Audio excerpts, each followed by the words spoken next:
नमस्कार दोस्तों।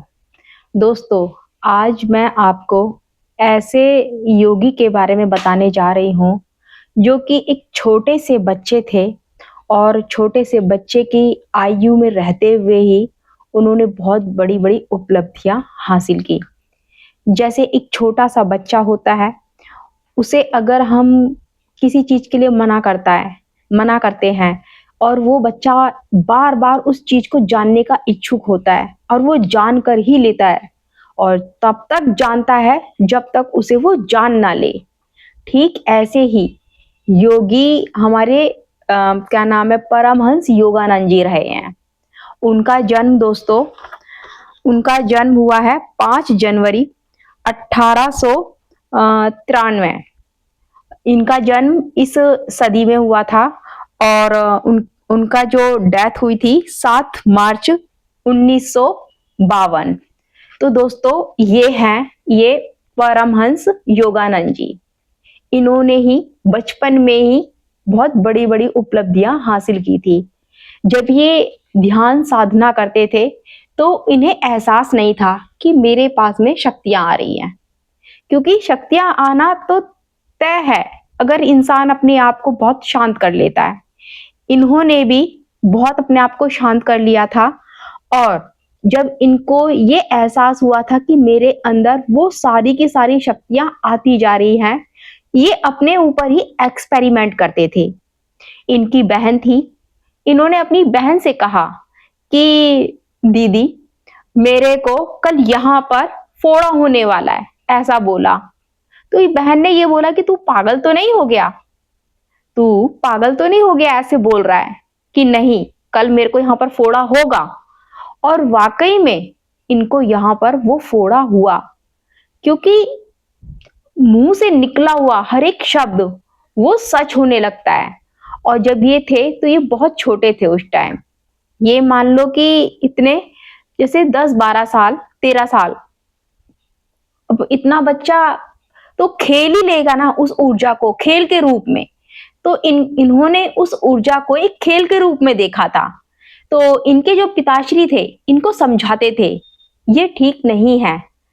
अगर तुम्हें ये पता चल रहा है कि तुम्हारे पास में वो सारी की सारी शक्तियाँ आ रही हैं, तो तुम्हें सावधान रहना चाहिए, अलर्ट हो जाना चाहिए अपनी शक्तियों के प्रति, क्योंकि तुमसे कुछ भी ऐसे कार्य ना हो जिससे कि आगे चल के दिक्कत हो।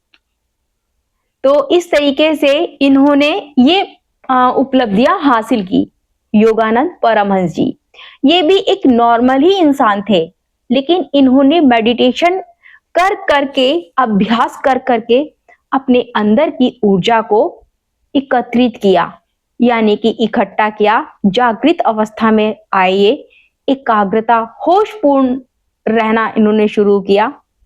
तो इस हिसाब से दोस्तों ये मालूम होता है कि जब ये कर सकते हैं, तो क्या आप नहीं कर सकते? अब देखिए दोस्तों, इनके पास क्या है जो आपके पास नहीं है? इनके पास 2 आंखें हैं, कान है, दिमाग है, मुंह है, यानी कि शरीर का हर एक वो अंग है जो आपके पास है। तो क्या आप नहीं कर सकते? कर सकते हैं।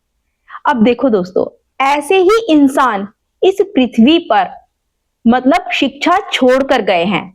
ये ये नहीं बोल के गए कि तुम हमारी पूजा पाठ करो, कि तुम हमें मंदिरों में बिठा दो। ऐसे ऐसे संत महात्मा इस पृथ्वी पर रहे हैं, जिन्होंने उपदेश दिए हैं ध्यान मेडिटेशन के रास्ते पर चलने के।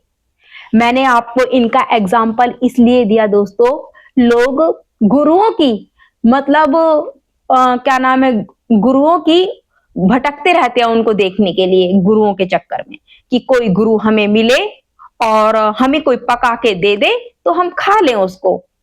तो दोस्तों ऐसा नहीं है, इन्होंने भी मेहनत की है, बड़े बड़े महापुरुषों ने मेहनत करी है, पर मेहनत करे कौन? बेचैनी होती है, विचलित होता है मन मन अंदर प्रवेश नहीं करने देता है हमको। योगानंद परमहंस बहुत बड़े संत हैं, बहुत बड़े महात्मा हैं, लेकिन इनकी कहीं भी आप देखोगे मंदिर नहीं बने हुए। क्यों? क्योंकि इन्होंने मेडिटेशन का उपदेश दिया है, मेडिटेशन की शिक्षा दी है।